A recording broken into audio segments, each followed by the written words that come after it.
আসসালামু আলাইকুম ভিউয়ার্স, আশা করছি আপনারা সবাই ভালো আছেন। বরাবরের মতো আজকেও চলে এসেছি নতুন টিউটোরিয়াল নিয়ে। গত ভিডিওতে এই ডিজাইনটির পাতায় এবং ডালপালার অংশটি সেলাই করেছিলাম। আজকে ফুলের একটি অংশ সেলাই করছি। এই ফুলটি আমি হলুদ রঙের বন্ডুল সুতা দিয়ে সেলাই করছি। আপনারা চাইলে অন্য রঙের সুতা অথবা অন্য ব্র্যান্ডের সুতা ব্যবহার করতে পারেন।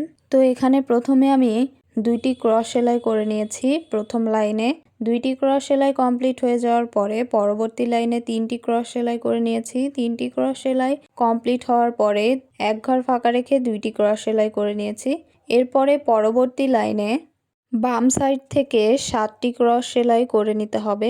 বাম সাইড থেকে 7টি ক্রস সেলাই কমপ্লিট হয়ে যাওয়ার পরে পরের লাইনে বাম সাইড থেকে এক ঘর বেশি নিয়ে 3টি ক্রস সেলাই করার পরে এক ঘর ফাঁকা রেখে 4টি ক্রস সেলাই করে নিতে হবে। এই ডিজাইনটিতে আমি মোট 2টি ফুল সেলাই করব। একটি হলুদ রঙের সুতা দিয়ে সেলাই করছি আর অন্যটি লাল রঙের সুতা দিয়ে সেলাই করব। তো লাল রঙের ফুলটি আমি নেক্সট কোনো ভিডিওতে আপনাদের সঙ্গে শেয়ার করব।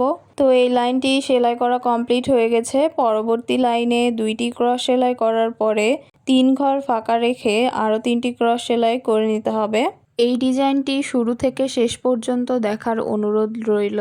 যারা শুরু থেকে শেষ পর্যন্ত ডিজাইনটি দেখবেন তারা খুবই সহজভাবে এই ডিজাইনটি তুলতে পারবেন। আর এই ডিজাইনটি সম্পূর্ণ আসন জুড়ে যদি সেলাই করা যায় তাহলে দেখতে অনেক বেশি সুন্দর লাগবে।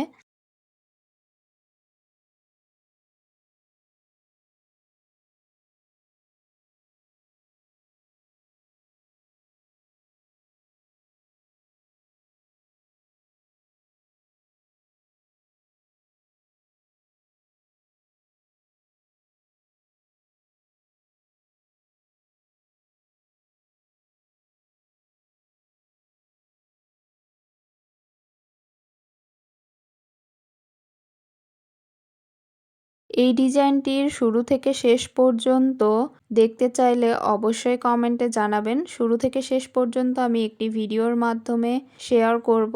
তো ফুলের কাজটি সেলাই করা প্রায় কমপ্লিট হয়ে গেছে। এই ফুলটির পাশে আমি একটি লাল রঙের ফুল সেলাই করব।